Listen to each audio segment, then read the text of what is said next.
Salut et bienvenue dans la vidéo numéro 8 de mon calendrier de l'Avent. Aujourd'hui je vais parler de mon troisième animal qui est Hélion, mon poney. Alors oui, les gens qui connaissent ma chaîne et qui sont cavaliers verront à peu près de quoi je parle, mais là je m'adresse surtout à ceux qui pourraient débarquer comme ça tout à fait par hasard. Mon cheval fait partie intégrante de ma vie. Comme tu as pu le voir dans les précédentes vidéos, c'est vrai que j'en parle énormément et c'est pas pour rien. Initialement, tu es sur une chaîne équestre, hein, équation cavalière, c'est pas pour des queues de prune comme aurait dit ma grand-mère. Et donc, ça me paraît un peu naturel que je finisse à un moment donné par le présenter de manière plutôt brève, totalement en vrac encore une fois. Cette vidéo n'est absolument pas préparée et je me dis que pourquoi ne ferais-je pas cette petite présentation en 10 faits sur mon poney. Allez, c'est parti. Fait numéro 1. Mon poney donc s'appelle Hélion de Billon de son nom complet. Mais son surnom c'est Poney et il y répond très bien.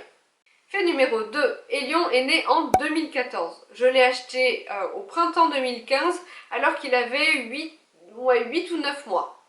Et franchement, c'était tout à fait un coup de tête. Fait numéro 3. Hélion est un poney ONC, mais ses parents sont bel et bien connus. Il est issu d'un croisement entre une maman anglo-arabe et un papa typé Welshcombe. Je mets des photos du papa ici parce que, il a de qui tenir quoi. Fait numéro 4. Je dis poney parce qu'Hélion mesure 1m47, je dirais, à vue de nez comme ça, entre 1m46 et 1m48. Je sais pas exactement combien il toise, mais à mon avis, c'est pas beaucoup plus. Certains s'amusent à dire parfois que ce n'est autre qu'un mètre cube. Bon, pourquoi pas.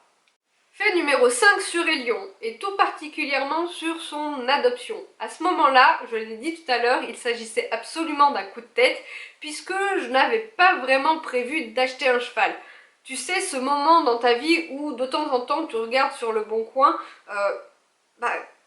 les critères de ton cheval de rêve préféré, eh bien je suis tombée sur sa petite frimousse et ça a commencé comme ça. Je n'ai pas pu laisser passer cette occasion et franchement, je ne regrette absolument pas, même 6 ans et demi après.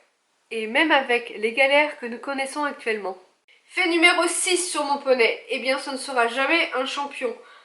Il est hyper polyvalent, il peut faire une multitude de choses en passant par la balade, le travail à pied, un petit peu d'obstacles, un petit peu de crosse, un petit peu de dressage, un petit peu de tout, mais jamais il ne saura faire quelque chose à très gros niveau, tout simplement parce que il se fait chier à partir du moment où on gratte un petit peu trop sur une seule et même thématique, et c'est la raison pour laquelle je m'efforce de varier absolument toutes ces séances et de ne jamais faire la même séance d'une fois sur l'autre. Je peux pas faire 2 séances de dressage parce que je sais qu'à un moment donné, il va me dire merde, tout simplement.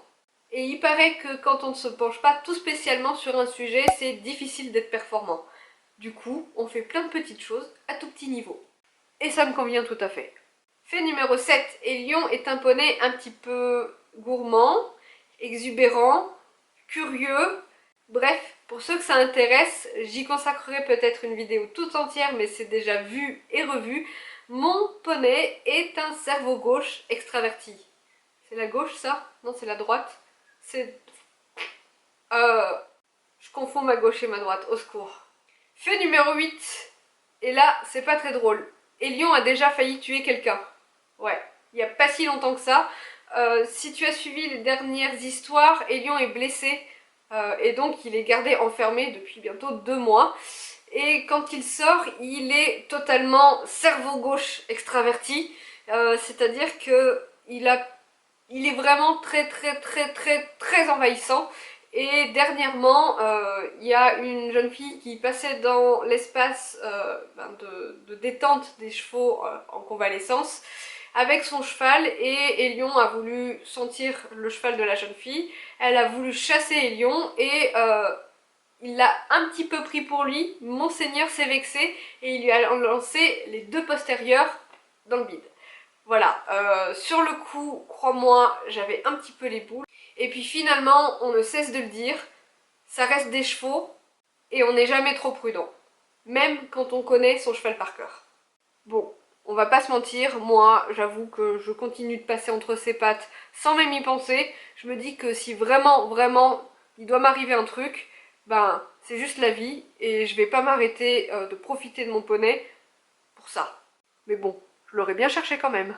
Fait numéro 9, et je vais parler d'une chose un petit peu plus joyeuse quand même. J'ai beau dire qu'il a un caractère exubérant, qu'il est parfois un petit peu têtu, c'est un poney qui est juste fantastique à travailler. C'est-à-dire que à partir du moment où, contrairement à ce que je disais tout à l'heure, on ne fait pas toujours la même chose, il donne, mais volontiers, de sa petite personne poilue pour faire plaisir à son cavalier. J'ai jamais eu un poney rétif, j'ai jamais eu un poney qui me mette en difficulté, il est toujours volontaire, il est toujours en confiance avec son cavalier et franchement c'est vraiment appréciable. Bon, à part en ce moment parce que vu qu'il est en convalescence c'est un petit peu différent, mais Hélion vit en troupeau et il a toujours vécu dehors. Au début où je l'ai eu, il a été en troupeau avec des chevaux adultes, il était tout poulain. Et puis après, il a changé quand même plusieurs fois d'écurie. Il a été en paddock individuel, qu'il a plutôt bien vécu, mais il est quand même beaucoup plus serein en paddock avec plusieurs chevaux ou carrément, comme il a d'habitude, dans de grands espaces, dans plusieurs hectares avec tout un troupeau. C'est selon moi une vie tout à fait saine pour lui parce qu'à partir du moment où il n'est plus en contact avec les chevaux, et ben, il redevient ce petit poney envahissant et exubérant. Et c'est vrai que certains diraient « Oh, j'ai une super relation avec mon cheval », mais selon moi, ça n'a rien de sain quand ton cheval te voit et qu'il arrive vers toi comme si tu étais le centre du monde. Ce n'est pas ma vision du bien-être équin. Ok, ça fait super plaisir à l'ego du cavalier. J'avoue que ouais, je fonds carrément quand je vois mon poney m'appeler depuis son box, mais c'est tout simplement parce qu'il a été enfermé toute la journée.